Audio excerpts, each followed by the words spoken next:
When I was 16, my parents told their friends I was the family mistake. Mom laughed and pointed at me saying, "Birth control's only 99% effective. She's the 1%. That night I left with just $40 and a backpack. 6 years later they finally found me. Today they showed up at my door, crying and begging me to talk. I had a lot to say, but the years of bottled up feelings weren't easy to express. I always knew I wasn't the golden child in my family. My brother James was the one they had planned for: good grades, athletic, the whole package. Me, according to my mom's dinner party jokes, I was the result of cheap birth control, and she'd been making that joke since I was little. I grew up thinking it was normal for your mom to use you as a punchline. But I adapted. I learned to smile through the jabs like I was wearing emotional armor. When adults asked what I wanted to be when I grew up, I would say a tax write-off, because that's how my dad referred to me after a few drinks.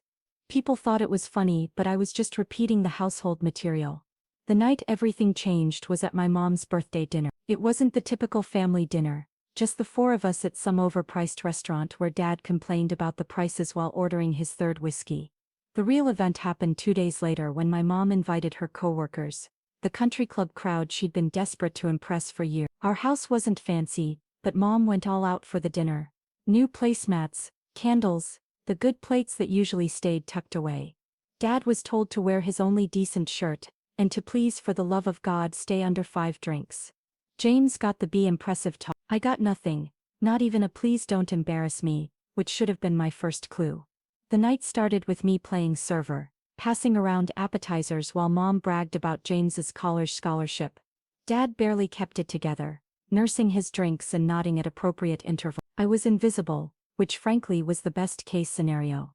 Then someone asked about family planning or something, and one of Mom's coworkers with that "I want to speak to the manager" haircut asked how expensive kids are these days. That's when it happened. Mom, 4 glasses of wine deep, gave me that look, the one she had when she thought she had a real zinger.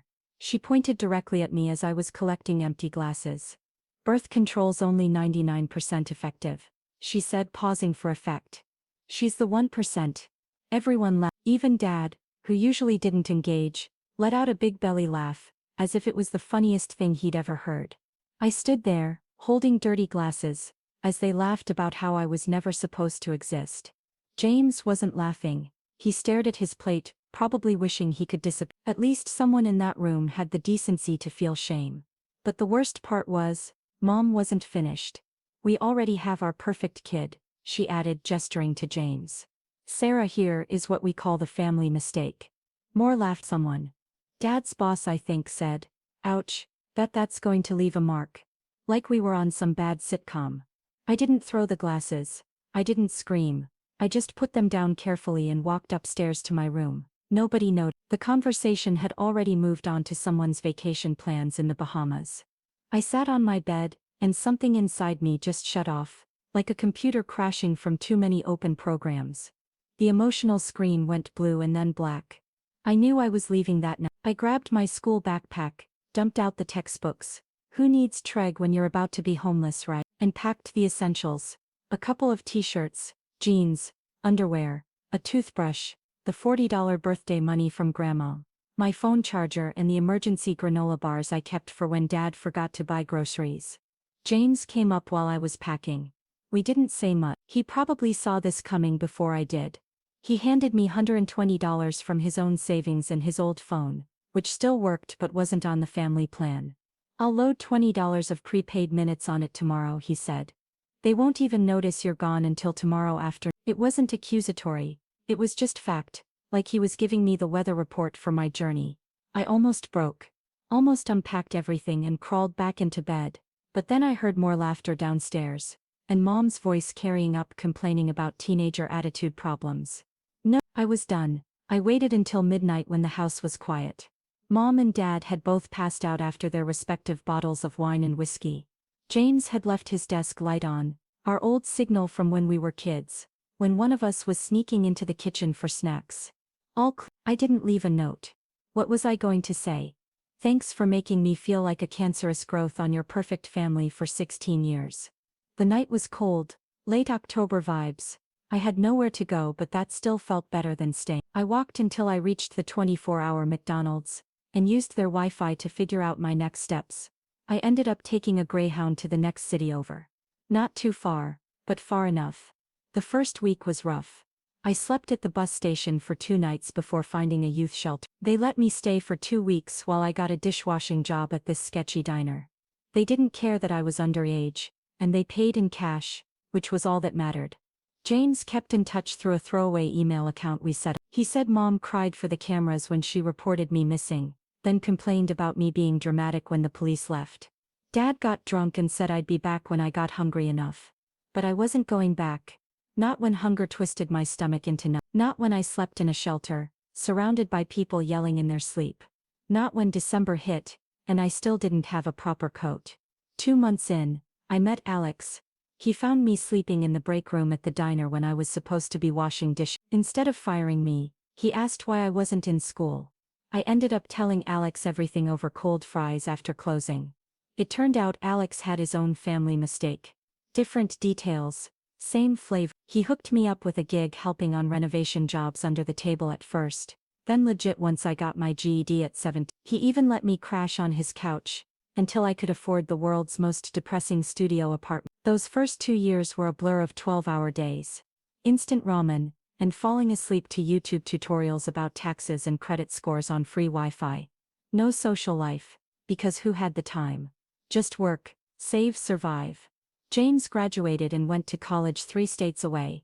Smart move. We still emailed but less often. He was living his life and I was building mine from scratch. Year 3 I started to feel almost human again. I had my own place that didn't have visible mold. Started community college classes online. Even went on a few Tinder dates that weren't complete disasters. My parents finally realized I wasn't coming crawling back. Around month 5 they filed a missing persons report, but it went nowhere because I was working and paying bills under my legal name. They just weren't trying very hard to find the mistake. James told me they turned my room into a home gym by my 17th birthday. Dad got my baseball card collection that was actually worth something. Mom told the neighbors I was at some special boarding school for troubled teens. That's when I decided this wasn't just about escaping anymore. This was about becoming someone they'd regret losing. Someone who'd make them realize what they threw away. I stopped being angry all the time. Anger burns calories you need for climbing. Instead I got cold and calculated. Started thinking about money, not just as survival but as power. Every paycheck, every A in my online classes, every new skill I picked up became another brick in the wall between me and that dinner table where I stood holding dirty glasses while everyone laughed. It's been 6 years now. I have my own place, my own life, my own chosen family of friends who actually care. James is the only one who knows where I am and he's sworn to secrecy. Or he was. Until last week when he called to warn me that our parents are looking hard because now they need some. Turns out the Bank of Karma is finally calling in their debt. And me? I'm the collections agent they never saw coming. The interest on emotional debt compounds daily. Update first off. Holy crap, didn't expect the first part to blow up like that. RIP my inbox. Thanks for all the awards and validation that I'm not the crazy one in this story. For those asking if this is real. Unfortunately, yeah. Some details changed for obvious reasons, but the core story is my life. Wish it wasn't, but here we are. Alright, picking up where I left off. The first 2 years after leaving were basically survival mode. Working double shifts, eating budget ramen and sleeping on a mattress I found by the dumpster. Don't judge, I Lysoled the hell out of. I'd check my email at the public library where James would update me on the home situation. Apparently Mom and Dad spent about 3 weeks looking for me. By looking I mean Mom posted a couple of dramatic Facebook updates with my school photo. Getting her daily dose of sympathy. Dad called exactly 2 of my friends from school. That was the extent of their search for their missing kid. Month 4 James sent me a screenshot of Mom's Facebook post, announcing they'd converted my bedroom into her dream home gym with a Peloton knockoff and decorative weights. Nobody actually uses. Caption, making lemonade from life's lemons. Blessed, fit mom. That post got more engagement than any about me being missing. Let that sink in. By year 3 I'd saved enough for community college classes. Not the fancy in-person kind, but the cheap online ones you do after working all day. My back hurt from hunching over a laptop at my kitchen counter, aka a door on 2 milk crates. But that pain felt different. Productive pain. I studied business and finance. Not because I had some passion for spreadsheets, but because I was learning that money is just math and math doesn't care if you were wanted or not. That's when I met Lina in an online study group. She messaged me privately after I fixed her Excel formula during a group project. We started video chatting about assignments, then about everything else. She was smart as hell, studying for her paralegal certification while working at a law office. The first time we met, IRL was at a sad coffee shop halfway between our apartments. I was nervous as hell. Wearing my one decent shirt that still had a small pasta sauce stain I tried to hide with a pen. She showed up with her hair in a messy bun, glasses and a smile that made me forget about being the family mistake for a whole 3 hours. I told her everything that night. I expected her to run, but instead she got this look. Not pity, something cold. She told me about her own toxic mom who used her as an emotional punching bag. We were the same kind of damage, just different flavors. Lina changed my perspective. Where I saw survival, she saw opportunity. She'd point at property listings while we ate takeout on my floor and say things like, "That building's value is all wrong based on the neighborhood growth pattern." Meanwhile, James kept me updated on the home front. Dad's drinking had gotten worse after he got laid off. Mom's social climbing hit a ceiling when her fancy friends realized she couldn't keep up financially. Their credit card debt was piling up. They'd refinanced the house twice. James graduated and moved away for a job. Smart kid. He was the only one who knew which city I lived in, but not my exact address. We had an emergency system. If he ever texted Blue Waffle, an old gross internet joke between us, it meant our parents had somehow figured out where I was. Year 4 was when I started making actual progress. Got promoted twice at work. Moved to an apartment where the neighbors didn't scream at 3 a.m. Started building credit with a secured card. Small victories that felt massive. I became obsessed with personal finance subreddits and YouTube channels. Learned about investment accounts, compound interest, credit building. Every dollar I saved felt like another brick in the wall between me and ever needing my parents again. Lina moved in with me at the start of year 5. Our place wasn't fancy, just a one-bedroom with functioning appliances, and a shower that didn't randomly go cold. But it was ours. We'd sit on our second-hand couch, eating discount stir-fry, planning our finances like some couples plan weddings. That's when James dropped the first bomb. He called instead of our usual texts, which immediately set off alarms. Dad had lost their house. Not immediately, they were in pre-foreclosure, but the bank was coming. Years of refinancing, missed payments, and Dad's failed business ideas had finally caught up with them. They had 90 days before eviction, and suddenly they remembered they had another son. Mom started posting old baby pictures of me on Facebook. "Missing my baby boy every day. Please share to help us find Michael. Miss son, come home." The same pictures she couldn't be bothered to post when I actually went missing. The comments were pure gold. "I thought he was at boarding school. Didn't you say he joined the military?" My personal favorite, "Isn't that the room you turned into your gym?" Dad apparently joined some Facebook groups for parents of estranged kids. Started portraying himself as this heartbroken father desperate to reconnect. James said he even got sober for about 3 weeks before falling off the wagon again. I watched all this from a distance through James's updates. And by lurking on their social media, something cold was forming inside me. Not just anger, something more calculated. Lina noticed something was off. We'd be eating dinner and I'd catch myself staring into space, running numbers in my head. She didn't try to talk me out of what I was planning. Instead, she helped refine it. I'd been saving and investing aggressively, living far below my means while building a modest portfolio. It wasn't huge money, but it was enough to make some moves. Lina helped me understand the legal angles with her paralegal knowledge. That's when we hatched the plan. I contacted the bank handling my parents' mortgage using a different name. I created an LLC, explained I was interested in purchasing distressed properties in the area, and made an offer on their specific loan. Banks don't care who buys the debt as long as they get paid. 3 weeks later, after a stack of paperwork, I owned my parents' mortgage. They didn't know it yet, but they now owed me money for the roof over their heads. I didn't foreclose immediately. I wanted to wait until they found me, until they came begging for help, not knowing I held their financial future in my hands. Lina called it poetic justice. I called it balancing the ledger. Meanwhile, Mom's desperate social media campaign to find me was gaining traction. Some local Facebook group in their town shared her posts. People love a good family reunion story, especially when they don't know the truth. The mistake happened 6 months ago when James was visiting us for the weekend.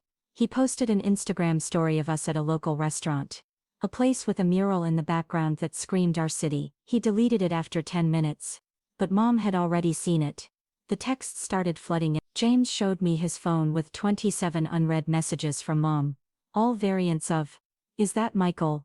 Where are you?" James sent the blue waffle emergency text that night. We laughed it off. What were the chances they'd actually find me in a city of 2 million people based on one mural? Pretty good apparently when you're desperate. 2 weeks ago James called, saying Mom had joined every Facebook group for our city, posted my high school photo everywhere, looking for my son with some sob story about us being tragically separated. Then last week the neighbor across the hall mentioned someone had been asking about me. She showed me a screenshot. My mom had somehow found our apartment complex's community page, and was messaging residents. I changed our locks that day. Part of me wanted to run again, start over somewhere new, but Lina reminded me I owned their house now. I held all the cards. Maybe it was time to play them. 3 days ago it happened. I was working from home when the buzzer rang. I checked the security camera feed on my phone. Thank God for cheap smart home tech. There they were, Mom and Dad standing at my door looking older and more desperate than I remembered. Dad had lost weight. Mom had gained it. Both looked like they hadn't slept in days. Dad was shifting from foot to foot, like he needed a Mom was clutching her purse like it contained her last shred of dignity. I didn't answer. I watched them press the buzzer 3 more times. They finally left a handwritten note begging me to contact them about an urgent family matter. James called that night, confirming what I already knew. They were here about the house. They needed money.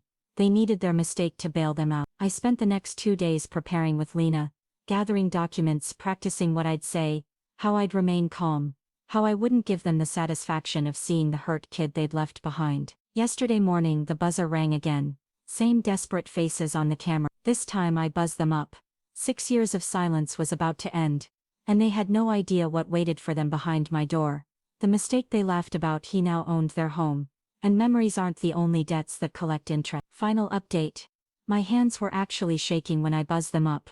Not from fear but more like the jittery feeling you get after chugging 3 energy drinks on an empty stomach. That weird electric feeling where your body can't decide if it's excited or having a panic attack. I'd planned this moment for years in my head. Rehearsed what I'd say, practiced my facial expressions in the bathroom mirror like some kind of psycho. But when the knock finally came, all those rehearsed speeches vanished. Lina squeezed my hand before heading to our bedroom. We'd agreed she'd stay out of sight initially. This first round was just me and them. Opening that door felt surreal. Like those dreams where you're back in high school in your underwear, except I was fully clothed and they were the exposed one. Mom looked smaller, her hair was box-dyed now, not salon perfect. The designer purse was gone, replaced with something from a discount store.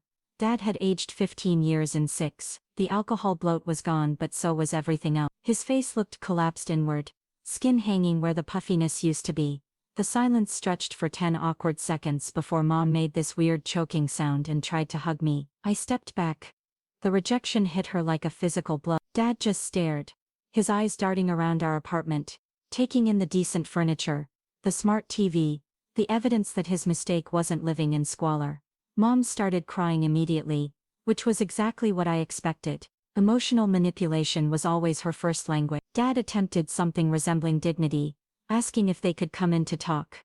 I let them pass but didn't offer drinks or seats. I let them stand awkwardly in my living room, like unwelcome door-to-door salespeople. Mom kept saying she couldn't believe she'd found me, how she'd never stopped looking, how many nights she'd cried herself to sleep wondering if I was safe. Dad nodded along like a dashboard ornament. Neither mentioned the home gym that used to be my bedroom. Funny how those details slip your mind when you need something. I finally asked why they were here. Not what they wanted to talk about but why they were here in my home after 6 years. The facade cracked instantly. Mom's fake crying stopped mid-sob. Dad's shoulders slumped even further. They exchanged this look I remembered from childhood. The one they shared when the credit card got declined at the grocery store. That's when the truth spilled out. They were losing the house. The bank was foreclosing. They'd tried everything. Loan modifications, refinancing. Even a GoFundMe that raised $87 from relatives who were tired of their financial drama. They needed somewhere to stay. They needed money. They needed their mistake. I asked why they hadn't gone to James for help. The uncomfortable shifting began. Turns out they already had. James had given them $3,000 6 months ago. Money he couldn't really spare as a recent grad with student loans. They'd blown through it in weeks and gone back for more. James had finally set boundaries, so they'd tracked down their backup plan, me. The most bizarre part was watching them transition from desperate to calculating right in front of me. Mom's eyes kept darting around, mentally pricing my furniture.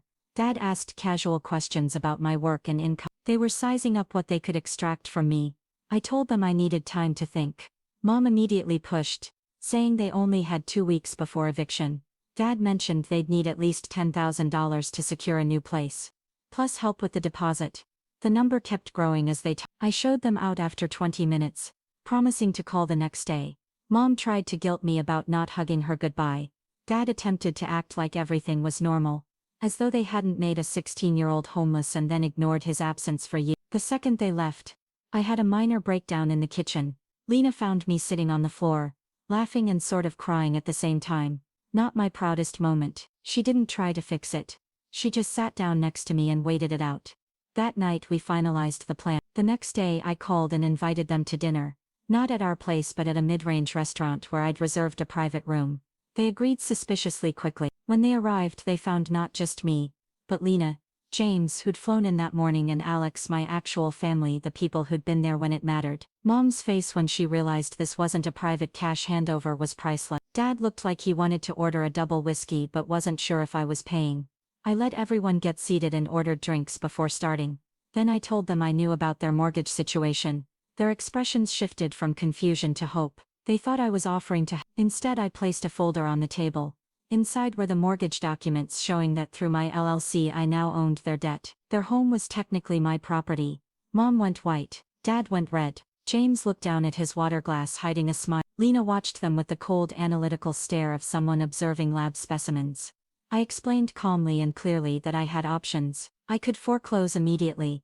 I could offer them a payment plan they couldn't possibly afford. I could let them stay as renters under strict conditions. Or, and here was the kicker, I could sign the house over to them free and clear if they met certain conditions. First condition, they would publicly acknowledge how they'd treated me, not just to the family but to their friends, neighbors and everyone. The same people who'd laughed at the 1% joke needed to hear what had really happened after. Second, they would attend family counseling with me and James, not to repair our relationship, but so they could hear with a professional witness exactly how their behavior had affected their children. Third, they would sign a legally binding agreement that they would never ask me for financial assistance again. Mom started crying for real this time. No audience to perform for, just genuine shock. Dad stared at the documents like they were written in ancient Sumerian. James finally spoke up, telling them they should be grateful that what I was offering was more than fair considering what they'd done. He'd watched me build myself from nothing while they replaced me with exercise equipment. The dinner was excruciating. Mom swung between defensive anger and manipulative sobbing. Dad mostly sat in stunned silence, except for one moment when he asked if I had done this just to hurt them. I told him no. I'd done it to balance the books. They discarded me when I had no value to them. Now they wanted to treat me like an ATM when they needed something. That's not how family works. That's not how anything works. They left without agreeing to my terms. I gave them 48 hours to decide. Those 2 days were strange. I felt both powerful and hollow. Lina kept checking on me, bringing me tea I didn't drink, sitting next to me while I stared at nothing. James stayed on our couch, acting as a buffer between me and any unexpected parental visits. On the morning of the deadline they showed up again. They looked defeated. They'd agreed to my terms, not because they understood what they'd done wrong, but because they had no choice. The paperwork was signed with minimal drama. I had Lina's co-worker, a notary, witness everything. The aftermath has been complicated. They've kept their word so far, probably because they know I still have copies of everything and could take legal action. Mom posted a long self-pitying apology on Facebook that somehow made her the victim. Dad has called twice, awkward conversations, where he seems to be trying to figure out if I'm still angry. James went back home yesterday. Before leaving he hugged me for a long time and said he was proud of me, that I'd done what he never had the courage to do, hold them accountable. Is this revenge? I guess, but it feels more like correction. Like finally balancing an equation that's been wrong for 22 years. Am I happy? Not exactly. Satisfied is a better word. The anger isn't gone, but it's different now, less like a burning hole in my chest and more like a scar that's finally closed. Last night Lina and I were lying in bed, talking about maybe getting a dog or saving for a house of our own. Normal couple stuff. She asked if I regretted any of it. I thought about it for a while. I thought about that 16-year-old kid with $40 in a backpack. I thought about all the nights I'd gone hungry, all the times I'd worked double shifts with a fever because there was no safety net. Then I thought about who I'd become because of it. How I'd built something from nothing. How I'd found people who actually valued me. I told her no. I didn't regret it. Not the leaving. Not the struggling.